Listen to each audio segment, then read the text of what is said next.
What's up, guys? Welcome back to the channel. So the PlayStation Portal recently got a pretty important update, bringing the ability for cloud streaming if you're a PlayStation Premium member, and eliminating the need for a console or the PlayStation 5 for streaming, at least for some games to start with here. And it's a pretty interesting concept that really kind of changes the game when it comes to the Portal here. And the quality of the streaming has been really good. I've been testing it out for a couple of days here. I've got my 30th anniversary Portal, and we'll get in and take a look at this a bit. But yeah, they had their blog up talking about their new experience streaming select PS5 games from the Plus catalog. Over 120 PS5 games from the Plus catalog, including Ratchet & Clank Rift Apart, Ghost of Tsushima, Marvel's Spider-Man Miles Morales. This is 1080p 60 still, just like from the console. Includes all the haptic feedback and DualSense stuff, and your cloud saves. So that's a good one as well. Games you've been playing on your PS5 locally, those saves are actually working really good and seamlessly for me here between the cloud and my console.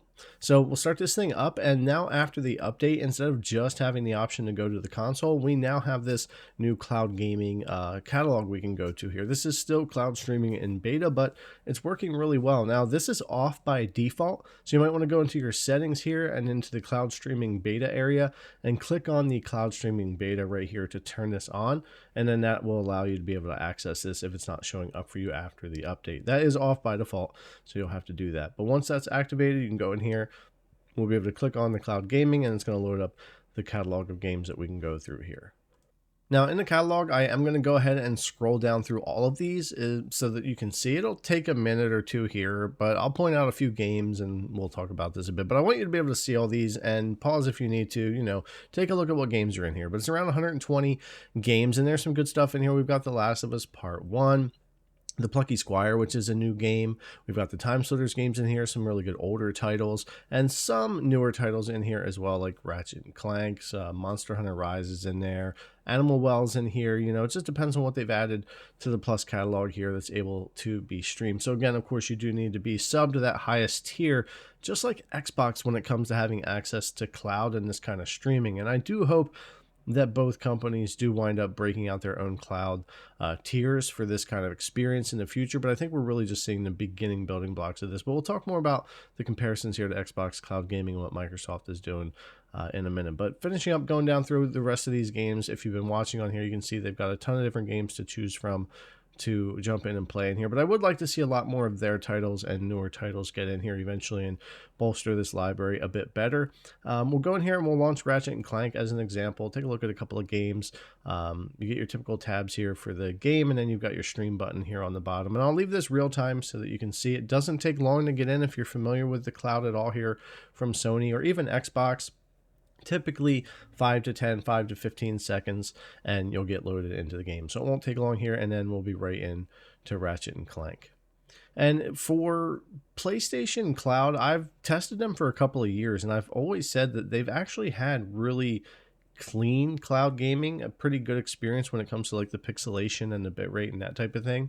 We can see we have our saves here from my PS5 as well, which is great. Again, they have those cloud saves. But yeah, I've always said that it's a really clean experience from them. And on the Portal and with this streaming, with this beta, it's been really good. Great picture quality here. Continue to have some nice colors on the LCD screen, which has always been a little surprising on the Portal. The screen works really well. But even with this cloud gaming streaming on the internet, it's not too washed out. The input latency feels very serviceable, and it looks pretty good. It still looks nice. Very similar to my remote gaming I'm used to on the Portal, but actually I would say at times this looks and feels even better sometimes than my remote play, but I guess it depends on what network I'm on and how that's working. I've tested 5 or 6 different games here just to see how they are, and there seems to be no problem quickly switching between games. I haven't been timed out or told I'm waiting for, a console or anything like that. I've been able to go through 5 or 6 games pretty quick while making this video and checking this out, and able to switch between those. Again, you're always going to have some input latency with cloud, but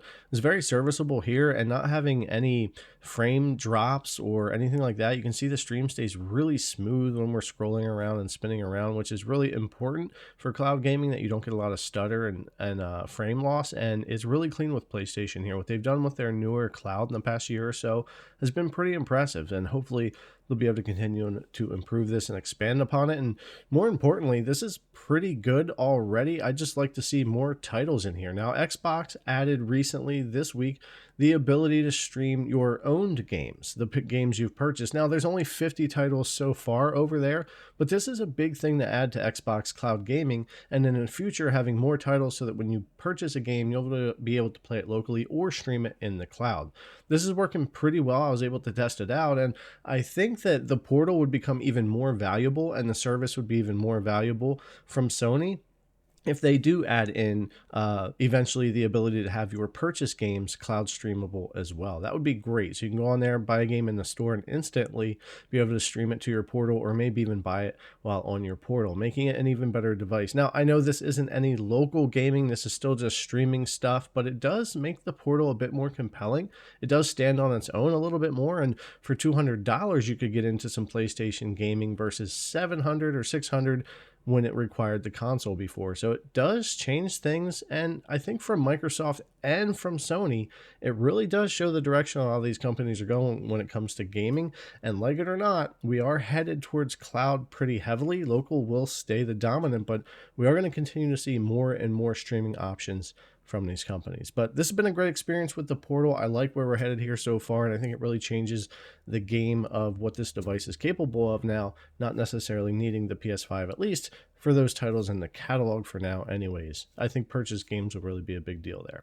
All right, guys, thanks a lot for coming to check out the video. As always, I really appreciate it, and I'll see you in the next one.